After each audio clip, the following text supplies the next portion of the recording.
Hi, praise the Lord. God encouraged me with this word in the book of Matthew, chapter 14, verse 16 to 21. Now, this is an account wherein Jesus feeds 5,000 men besides women and children with 5 loaves of bread and 2 fishes. And this was a tiffin of a small boy. If I just think about this miracle, it's magnificent.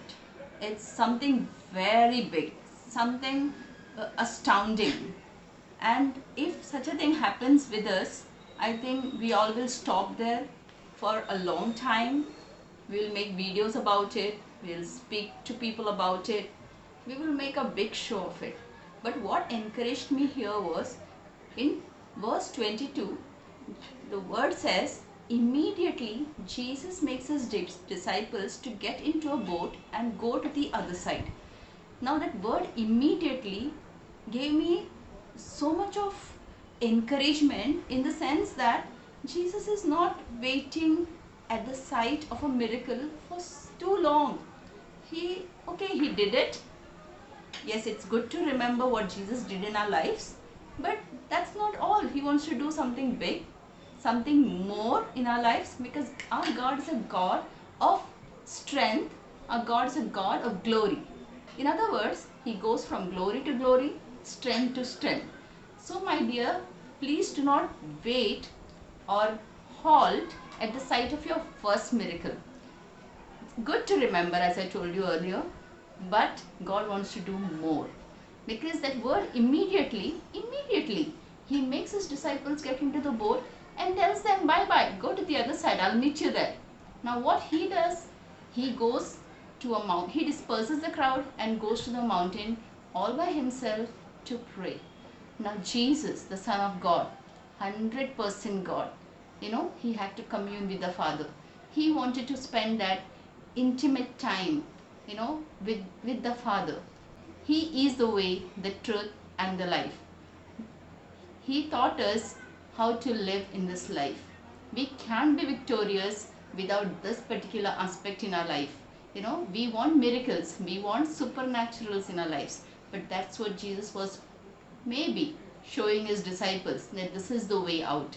He went all by himself to pray on the mountain, and the Bible says till evening came he was praying. And then in the 4th watch of the night. Now the 4th watch of the night, for us it's going to be around 3 to 6 in the morning. Now some translations directly talk about 4 o'clock. So let's take it as 4 o'clock. Now we all know that it's good to get up in the morning and pray and spend time with God. But look at Jesus, he spent all night in prayer. When morning was about to break, he came to his disciples. Now these disciples had already left in the boat, and the Bible says they were in the middle of the sea. But in the middle of the sea, it was not a easy ride for them. That boat was tossed by the wind, because the wind was contrary, Bible says. Now at this time, where they had no Jesus in their boat, where they were all by themselves and they were fearful naturally, now this time they see somebody walking on the waves. Now here I want to stop and talk to you a little bit on the waves. The very thing, the wave that was causing this boat to be tossed to and fro, on the same very waves Jesus came walking. Now here is a lesson for you to learn. If there is anything that is tormenting you, that is upsetting you, or that is making you fearful, just know that very thing is under the feet of Jesus. And anything is under the feet of Jesus, it is under our feet, because all authority has been given unto us. Now we all know that in the book of Acts, Jesus told his disciples to wait for the Holy Spirit, because when the Holy Spirit comes, you get the power with which you can work miracles. You can do wonders for his name, through his name, in his name. Right? Now, as he was coming on the boat, they were scared because they have not seen anything happen like that. So they cried out, it's a ghost. Jesus said, Do not worry, it's I. But all, now tell me how many were in the boat? All the disciples, maybe 12. But all of them were relieved when Jesus said, it is me. For them, okay, their problem came to an end because their Lord was coming to them walking on the water. We all are going to church, but how much is the hunger in our heart to be like something, to do something? Instead of that, we can be like, oh, today the word was good, but worship wasn't so good. Who was there on the organ? Who was playing the drum? So much of gossip. Instead of that, are you focused to see what was the word, what God is trying to teach, what God is speaking to you? God is always a personal God. In every word when you hear, whether it is in the church or in your personal time or to anything, God is attempting to talk to you, my dear. God is a talking God. God loves to talk to his children. In here, out of this 12, only one, that is Peter, was curious. He was so focused. He didn't think that his problem has come to an end. But he wanted what Jesus did. He said, Lord, if it is you, bid me to come. This is called focus. Wanting to be like that preacher, wanting to sing like that, wanting to play the drum like that, wanting to play the piano like that, wanting to be used by God in whatever capacity, in whatever talent God has given you. This is called focus. Not just attending, okay, 10 o'clock is the service, by 12:30 I'll go home, then I will eat and sleep, then I will watch a movie, then I'll go shopping in the evening. This is not life. This is not called focus. This is like, okay, I've got fever, I'll call the pastor will pray for me, and it's an end. Sometimes, some disciples, some people are waiting just for that. If they are in a problem, they will call and, somebody will pray, and if they don't pray, it will persist for a year, they will live through that. That is not life. Life is being focused. And when you are focused, you will be able to do some things that you have never done before. Now, in the whole history of mankind, after Jesus, Peter is the only one who walked on the water. And that's because he had that craving, he had that hunger. He saw something unusual and he wanted to do. Do you have that hunger to do something unusual, which is beyond your capacity, which you think, if God helps me, I can do it. Now this is also my attempt, I'm trying to walk on water. I know it's difficult because the very wind, very waves that is trying to sink my boat, I'm getting out of that water. Because Peter did just that. At that one word, come, what he did, that very boat which was going to sink him, that very boat, being inside the boat was so very difficult, so very scary. But he is getting out of that. Where did that faith come from? That faith came from that word which his Lord told him, come. If God has called you, that's it. We did not see the wind or the waves. We did not see in right or to the left or to any side, because if God has spoken to you, he will do it. Because that's the peculiarity about the word. If he said it, he will do it. Someone said, don't let God say it, because if God has said it, then it is done. Like one man with 6 fingers, he said, okay, God, tell me how many fingers I have. And God said, 5.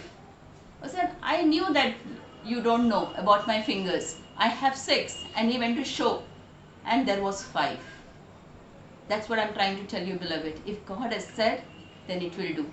Having 6 fingers maybe was something, abnormal for him, was not very comfortable for him. Now God set him right. If God has said, he will do it. We all are holding on God's word. We are all holding on God's promises, because God's word is something that goes forth, does not return void. It will accomplish the purpose for which it is gone. It will go in the direction where we send it, because God is speaking through our mouth into our situations. Not only our situations, but any situations for which we are praying. Beloved, Peter got out of that boat. He walked on the water. And, he did not marvel that he is walking on the water. He was walking. But when he reached very near Jesus, he looked he looked into the right and left. Because how I know that? Because when he began sinking, he cried, Lord, help me. Now how he began sinking? Because he observed the wind, he observed the surrounding, which was contrary. It was impossible. He might have walked for a while, then he must have started thinking in his mind. He allowed his mind to come in here, and he started sinking. Sometimes our walk, don't allow your mind. How I am eating? God is providing you. How I am healed? God healed you. Believe the word of God. So many supernatural things have taken place in my life. I have prayed and I saw it happening. And that time the only job for me is to give praise to God.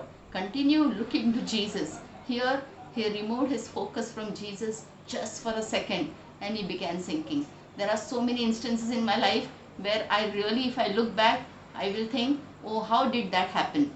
That happened because Jesus called me to do it. Jesus did it for me. And Jesus was just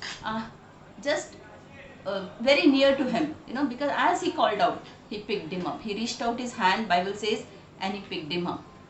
Yes, our Lord will not allow us to sink. Our Lord will not allow us to drown. Jesus told Peter, oh, you have little faith, why did you doubt?